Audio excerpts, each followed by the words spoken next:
As white people, is our deepest fear that we are inadequate? Or is our deepest fear that Black excellence is powerful beyond measure? It is their light, not their darkness, that most frightens us.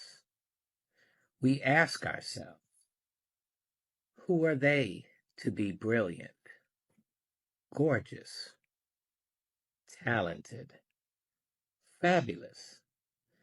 Actually, who are they not to be? Look honestly, and you will see how they demonstrate love as a reflection of our unwarranted hate. Our playing God does not serve the world.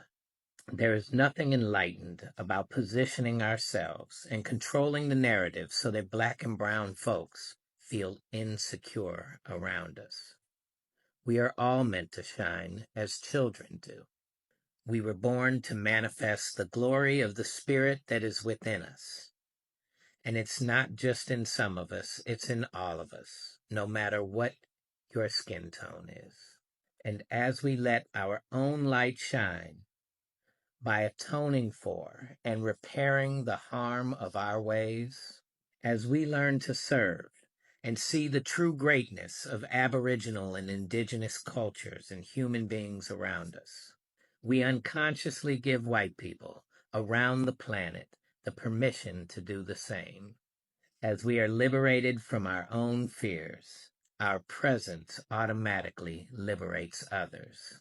From this point, we can build a new world that is connected to the planet and each other. Together, humanity is achievable. What are these white people afraid of? They're afraid of Black groups, mobs, rising up and taking the power. It does make me feel uncomfortable to talk about these things because they are incredibly disturbing and revolting. Eric Lott, a professor at the Graduate Center of the City University of New York, says blackface represents a strange mix of envy, fascination, desire, and fear. The history of blackface is long and complex and deeply ingrained in our culture. Who was that lady I saw you with this afternoon? That was no lady. That was my wife. Even Bugs Bunny and Elmer Fudd blacked up. Camptown ladies sing this song, do-da, do-da. The Camptown racetrack 5 mile long. Fantastic, isn't it? Flying around all night. For more than 100 years, whites and then Black performers wore dark makeup and created not only a popular theatrical form, but stereotypes that are still with us today. Racism is about jealousy. If you think that's a reductive statement, please stick with me. When I say jealousy, I'm talking about insecurity, which is really what jealousy is, but I think it's easier to understand if I say insecurity rather than just jealousy.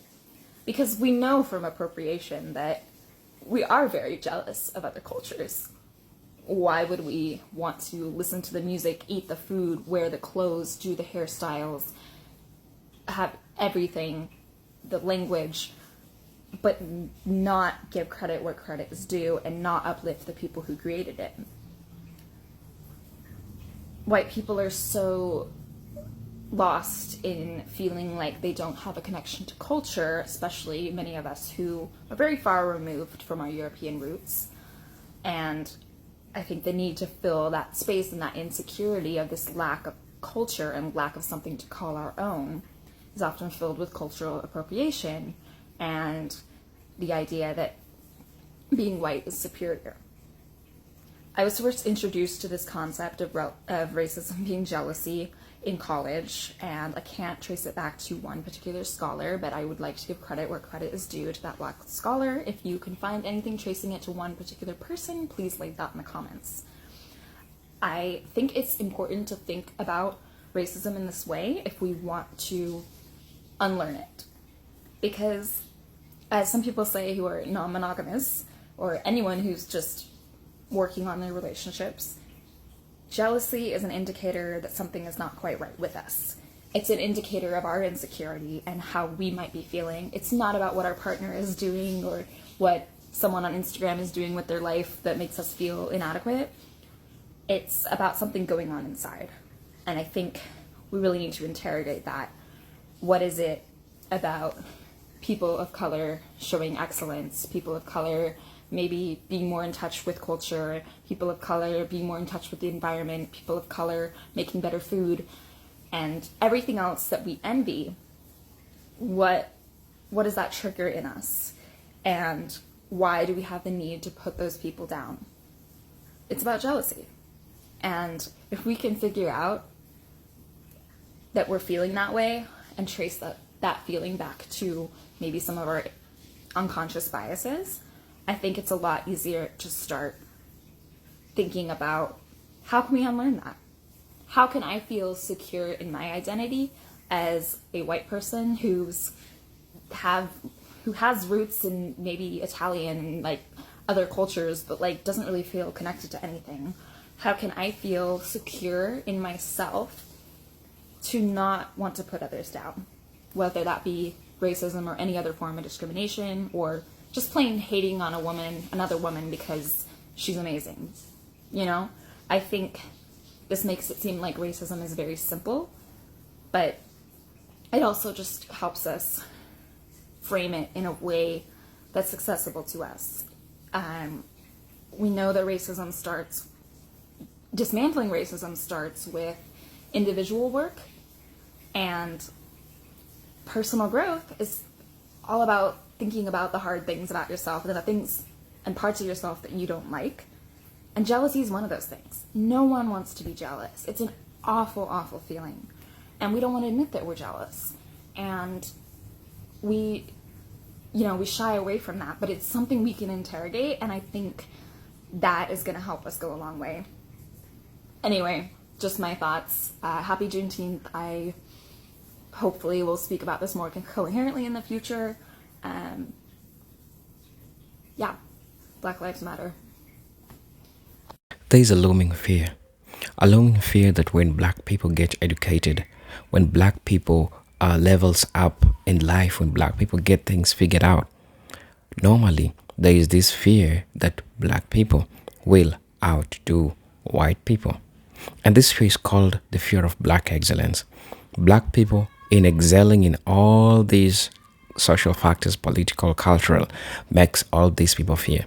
That's why they are always on the necks of black people in different spaces, whether in music, whether in politics, whether in economics, right? And that's why any black economic forum will be termed as a separatist movement, a movement that is not inclusive. While black people are trying to form their own economic wall, things that will help them fight all these economic injustices that happened over a period of years. This is usually seen as a threat. Black excellence can be seen in different ways. Black excellence can be seen in forms of art. When you go to a museum and look at the black history through all those scrolls, all those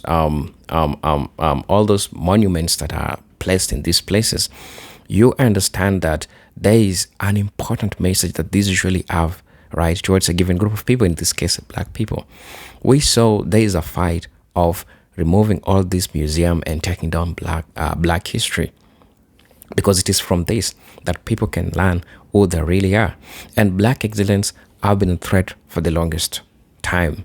When you get to look at all those black cities that were burned, all those black cities that were drowned by a river, by a lake, by fire, all those black farmers that were chased out of their farms, all of these were perceived black excellence. And to these people, they don't accept something called equality.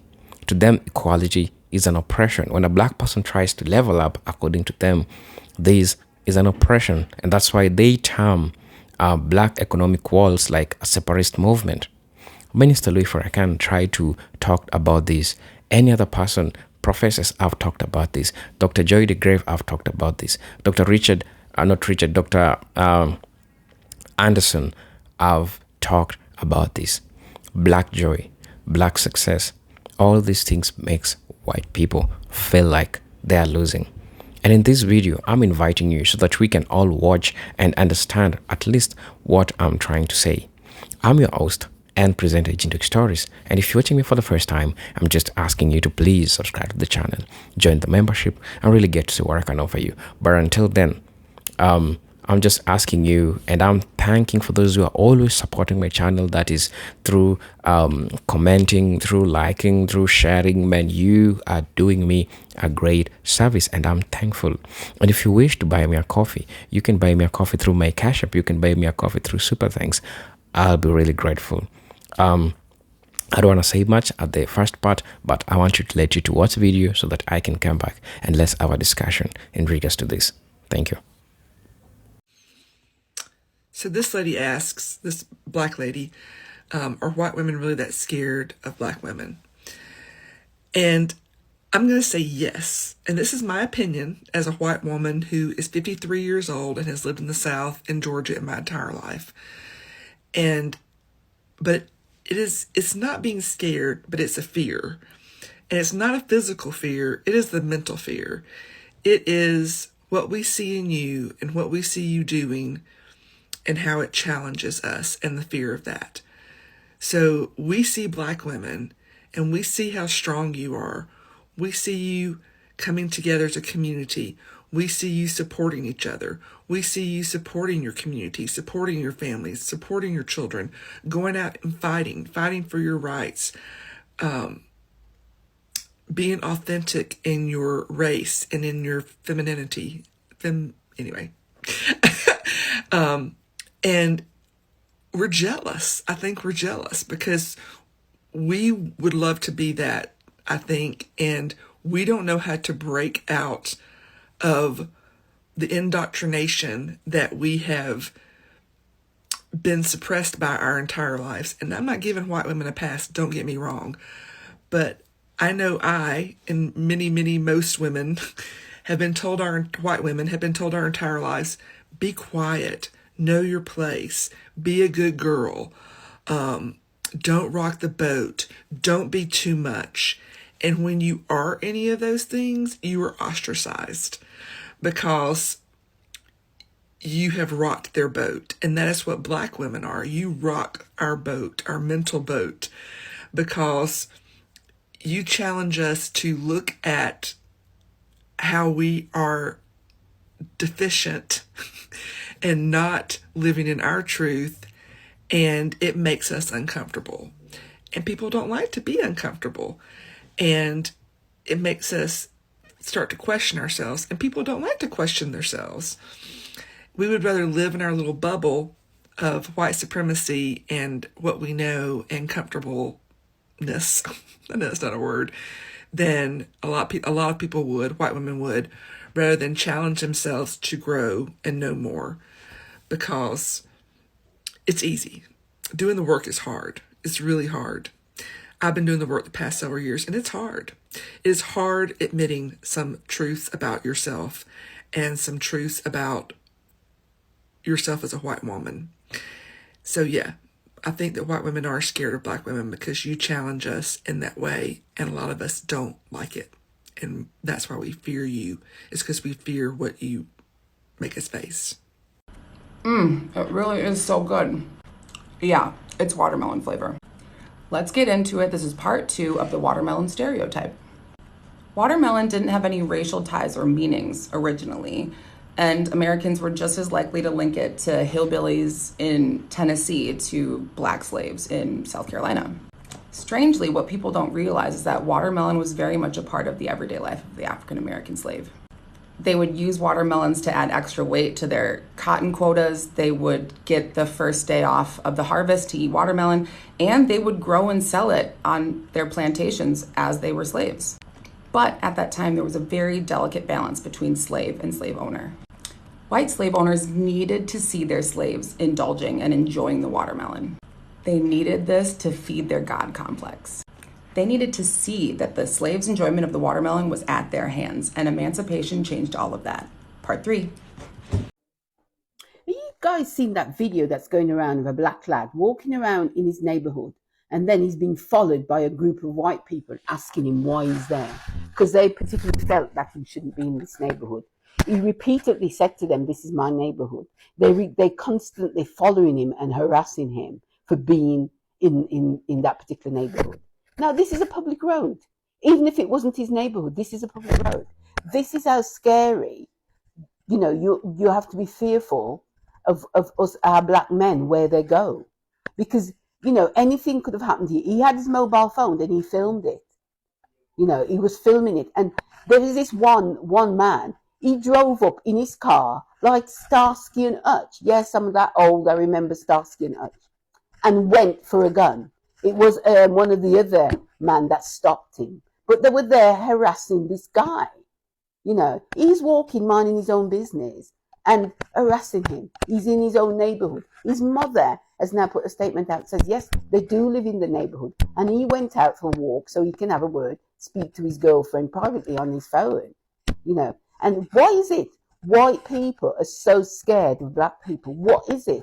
If you're white and you're watching this, let me know. What is the problem with you and black people? Why are you so scared? And why is it that you have to harass our men, right? In particular, right? Why are you so scared? There's good white people and there's bad white people. There's good black people and there's bad black people. We're not all the fucking same. You know, what is it that's going on? You know, why? And you're going to be called out because now we've got social media, we've got mobile phone, and we'll film that shit, right? So you're going to be called out. You know, it's particularly disturbing because, you know, anything can happen. What about the lad they found hanging from a bridge, or was it a tree or something? He didn't put himself there. You know, he was at work. He was in his work. He was working. You know, this is the thing in this day and age, 2024, and we've got to fear. We have to be fearful for our men and women when they're out on their own. This is crazy, and the government need to do something about this. This cannot go on. It can't go on. Anyway, let me have your comment. Put it in the comment. Let's have your comment. See you on the next one. The reason why you become silent, there's one that always comes up, and that's fear. White people are afraid of black people. They are afraid of us. And it's a very interesting thing because black people know it. We know white people are afraid. But you have to start getting into the psychology. What are you afraid of? Why are you afraid? But it's an interesting dynamic. Now, also you see the difference in what racism is, do you not? Racism implies you have not just prejudice, but the power to do something with that prejudice. Now, I don't like you, not only that, but I'm going to control whether you can get, you know, I may say I hate you. I hate white people. I hate them. It's not going to change you getting that, you know, loan when you go to the bank. I can hate you all the way to the bank. Not going to change. Do you see the difference? That whereas white racism says, not only do I not like you, but I'm going to change the impact of where you can live. I'm going to determine with that racism where your powers are. You following me? And I'm talking about as a group, not an individual. Okay, I seen a video of a black man and a white man having a conversation, and the conversation was, what did you guys see us as before y'all saw us as humans? And the man replied something of the extent of like a highly functional or a highly intelligent pet, right? And then I did a little bit of research. They used to feed the little black kids in a pen, like that you would feed a pig in, like how you put it in there and they all gather around the pen and eat. Yeah, they used to do that, right? So, like, if y'all really saw us as animals, which it seems like they did, if you would R-word them, you would R-word the dog. You would R-word the horse. You would R-word the cow. You get what I'm saying? You would R-word the cat, because if you saw these people as animals, but you continue to R-word these people and SA these people, what does that say about you? This is a real thought, by the way. I am so sick and tired of this chip that you're carrying on your shoulder. We have bent over backwards. We have done backflips to make you feel equal. And yet, we've done everything. Perfect example is in the federal government. If you and I get the exact same rating for a position, do you know what? You get it. And do you know why? Because you're black. Is that fair? Is that fair to me? There is a woeful lack of understanding not only in the black community, but really in the white community, of why black people are in the condition that we're in, and why all of the efforts that whites have made and government has made to try to solve the problem in the way that government sees fit has not really worked. And blacks are still crying out for more and more and more. And I realize that this is an irritant to white people because you really don't understand. And it's not really your fault. It's not really your fault. You just don't understand. But I think if you gave yourself a chance to hear what happened to these black people that makes them as they are as an irritant to you and those who think you have done the best you could. And maybe you have, but I respectfully suggest to you that there's so much more that could be done, that should be done, and that must be done if America is to survive. Believe me. The biggest reason that I know that white feminism is a real problem is just the perceived threat that so many white women feel from black women just existing. Before I continue, I'm going to reference myself as attractive. Yes, I know, shocker. I did this before and y'all got on my ass. I don't know what to say, we're gonna keep doing it. But as a black woman, when you transition from unattractive to being perceived as attractive, you will notice a change in behavior from not only men, but also women, specifically white women. Especially when you don't fit a certain stereotype that they associate with your race and what they deem a black woman should act like. It's almost like they don't know how to act with you and they end up, feeling this contempt. They implicitly know that they are the standard. They have been socialized to know that. It's been their experience to have men want them of any race. But in that, they also know that whiteness is sort of blankness. And I actually don't mean that in a mean way. I mean, it is the standard. It's the norm. It is the opposite of exoticism. So in their male-centered minds, they're thinking, yeah, in majority of cases, I'm going to get the guy. But when they want a little switch up, a change from their usual, that is when women of color, specifically black women, become a big threat. It's a lot of them sort of know that a lot of girls look like them. A lot of pretty girls look like them. They can never account for the allure of a deviation from that norm. When they see an attractive black woman, it's okay, I have to see it. How can I fight against this? I don't have the facilities to fight against this. And to compensate for that, I think that's why we see a lot of white women try to play into the features of women of color. The style, the slick backs, the lip filler, mannerisms, all of it. They want to be able to oscillate between all types of attractiveness, to become this sort of maxed out woman who has every single thing a guy could ever want at any time. Because they are so used to being the standard, they cannot accept someone wanting something different. So they kind of try to borrow parts of you to become that, so that won't happen again. It's very interesting, and it happens more than you would think. I'm not gonna fucking hold your hand as I say what I'm gonna say, as you are too old, you are too grown to be babied and coddled to hear and accept the truth. With that being said, Black Americans are 100% allowed to want and to have an event that is 100% curated towards them and their culture without feeling the pressure of having to include other cultures of the Black and African diaspora. I said what the fuck I said, and there's nothing wrong with that. People from the Caribbean are 100% allowed to want and to have an event that is 100% curated for them and their culture. Hispanics are allowed the same rights. Natives are allowed the same rights. Everybody is allowed to have that. And I say that because of the recent discourse that is surrounding the Essence Festival. I don't know if you know about it, but there has been critiques basically from the Black American side stating that, especially with this year's Essence Festival, that it has become more Africanized, that Essence Festival has become increasingly more catering towards the African culture than the actual Black American culture. I'm going to make this so abundantly clear. The Essence Festival is known as the largest celebration of Black women. And I understand that when we use the word Black, we're including everybody that is a part of the African diaspora. But Black is a term that is referencing towards the Afro-Americans, okay? The Black Americans here in America. The rest of us, we put Afro in front of our title. Afro-Caribbean, Afro-Latina, Afro-Asian, That's what we do. That being said, Essence Festival is an event that was created to celebrate Black American women. Not Black women all over the world, Black American women.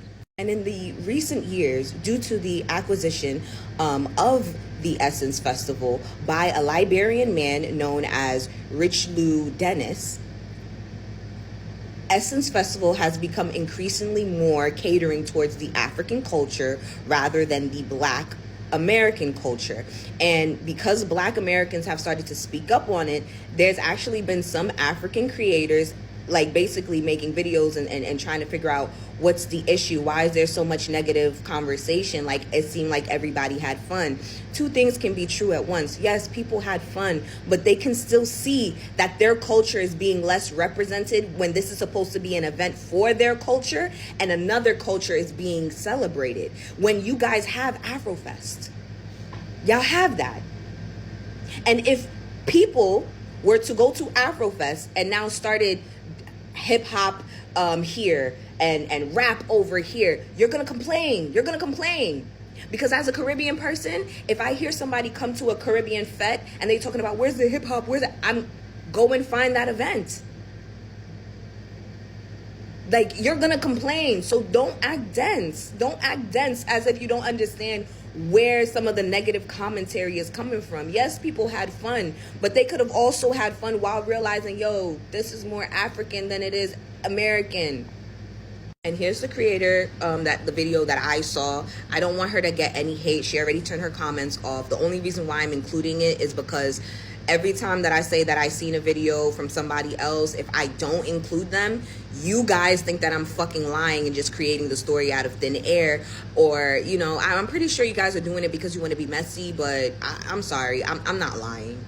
Bro, the most eye-opening thing about being black is like, you never know who secretly don't like you. This whole Joey Swole situation really opened my eyes because it's so many other like white creators and musicians that I rock with, actors. Whole time in the dark, they probably don't even rock with me or my kind. Like, what? It just be like, man, bro, nobody like us. They don't like us.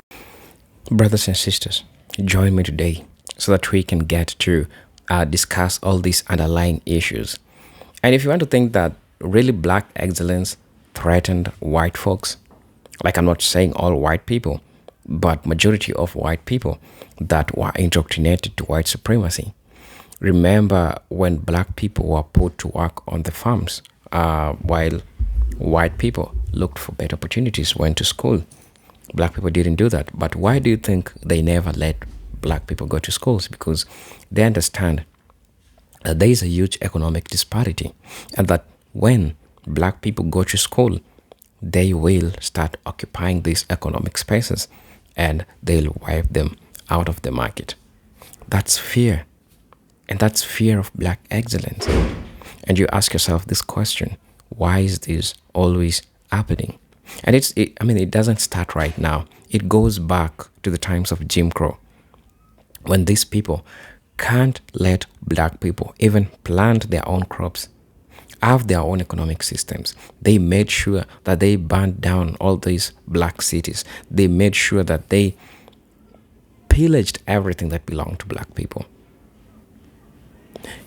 Having the thought that black people are gonna have something makes them feel like it's not important.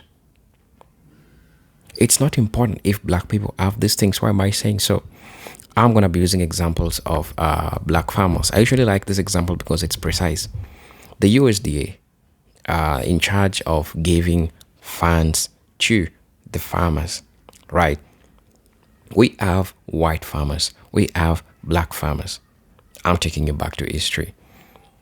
These people are learning that when we give black farmers the same materials to use, the agricultural inputs to use, they'll do better than white farmers. And so as a result, they denied black farmers the opportunities of having all these issues. And as a result, this is what happened.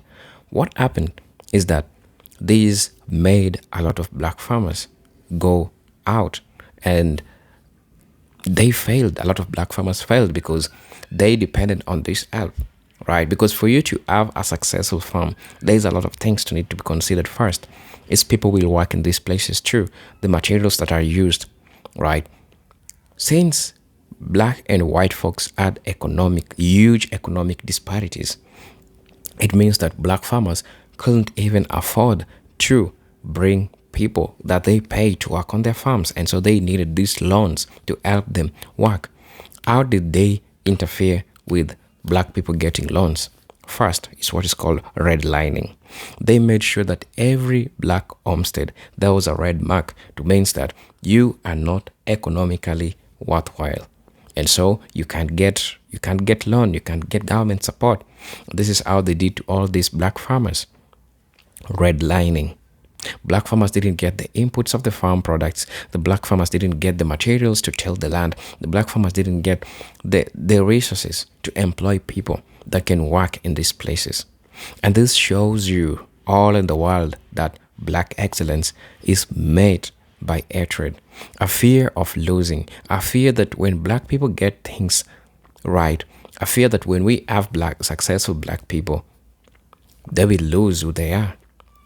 And they are indoctrinated into white supremacy. They are all ingrained into white supremacy. I believe that if a black person wins, then I will lose. They don't believe in a win-win situation. They believe that it's either a black person wins or me as a white person I lose. And there has been this fear. And the fear doesn't start today. And that's why they never wanted to take black kids to school. They just wanted black kids to work on the farms, to remove the cordons. That's what they wanted. And when you get to look at all this, Minister Louis Farrakhan talked about this. Dr. Eddie also Dr. Eddie Jr. also talked about this. And so when we are trying to look at all these factors that are affecting black people, it is simple, and this should be clear to you, that there is enormous fear of black excellence. And this is seen through different forms. This has been proved through different parts. Black music. They are always using black people for profits, but they can't let black people run their own music industry. They want to always manage. They always want to take for granted. They always want to take even the credits of black people, right? To mean that they are the original creators, while black people are the original creators of all these things. I'm talking about music. Because you could see that situation that Beyonce was held in, of making country music. And so they started saying that, oh, black people want to take everything from us. Even the country music that we invented. They started by taking our basketball game. I'm like, no. If basketball was used, then we could have been having a lot of white people that are winning in the basketball game. But I'm not seeing black people. I'm not seeing a lot of white people in the NBA. I'm only seeing a lot of black people in the NBA. So what does this mean? This means that black excellence is feared. And to their face, there is nothing like equality. Once there is something like equality, they believe that they are going to be losing. It has never been a fair ground between white people and black people. The system has always been rigged. And I'm proud that today you know that the system has been rigged because of fear of black excellence, right? So please, brothers and sisters, let me know what you think about this video. I'm open for your comments, also open for correction, right? Because we are all learning at the end of the day, and we need to talk about all these issues. We need to discuss, we need to talk about all these points. So please let me know what you think about this video. If you're watching me for the first time again, I'm going to be asking you to please subscribe to the channel, join the membership, and really get to see what I can offer you. But until then, let me see you on my next video. Peace, love, and harmony. Salute.